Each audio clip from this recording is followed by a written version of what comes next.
Hey guys, this is Zach.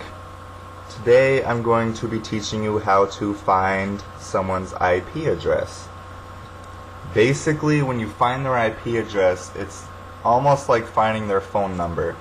You may not know where they live, you may not know their first and last name, whether they're married, whatever, but you can find all that through that address. So, first things first is setting the correct path to your command prompt. So what you're going to do is go start, right click on computer, properties, advanced system settings right here. Click on it, verify it's you, and at the bottom here where it says environment variables, you're going to click on that. There should always be, or at least usually, be 3 variables by default. There's path, there's temp, and there's TMP. Path is what we're going to be looking at. Right now, mine is set to a value of the directory, which is C, my computer, Windows, System32. If yours is not set to that, you want to do that. So click, say yours isn't, you click on New.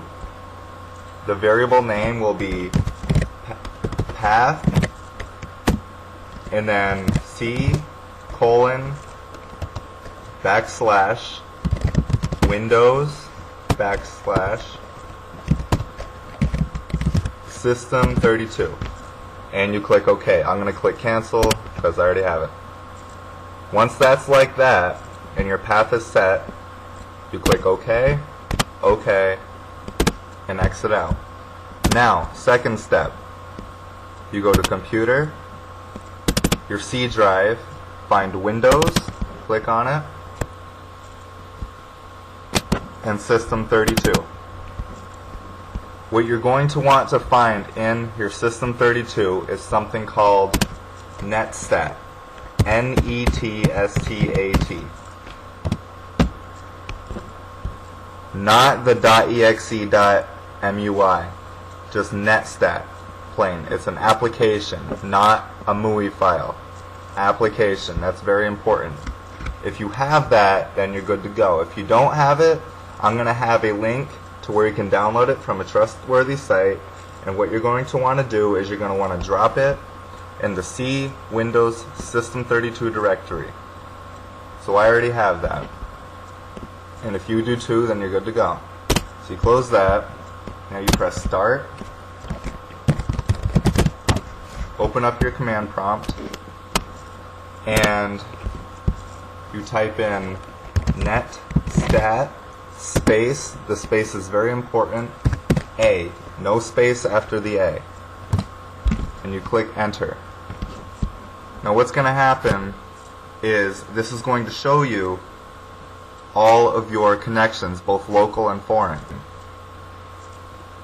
And I'm only connected to a couple things right now, namely Facebook.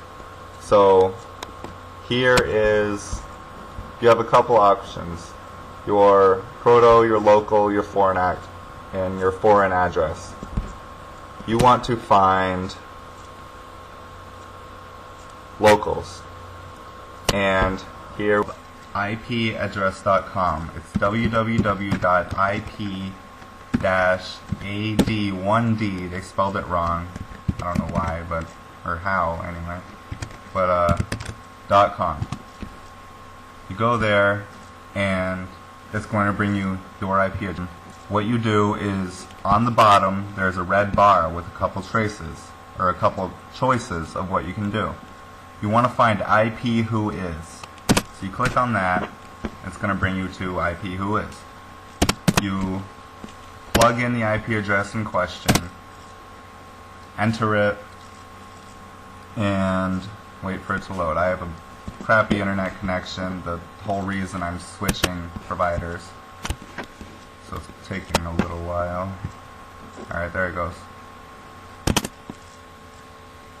And once you do that, if the person you're tracking is Basically, if they've done something to go to jail, they've harassed you to the point where it's harassment, or you have proof that they're something like a child molester or a rapist or whatever. That's actually how I figured out how to do this. I ran across a child molester on 4chan.org, the B board, notorious, and I figured out how to find his IP address, and I reported his ass, and he's in jail now.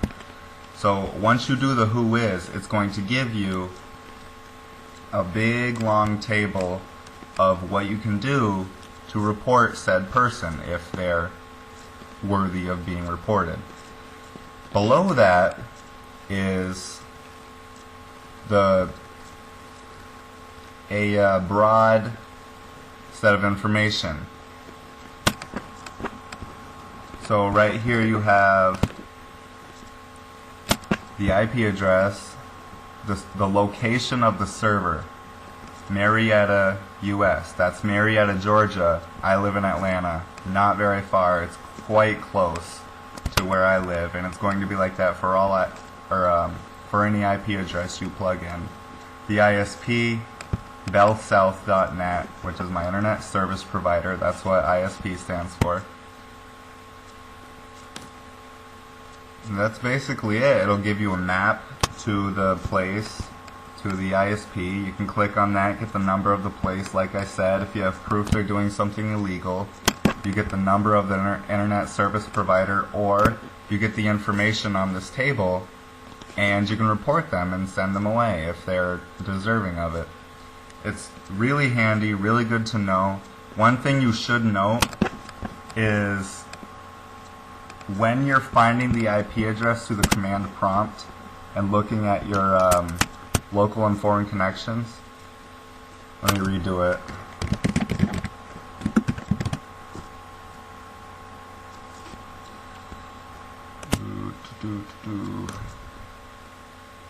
Anyway,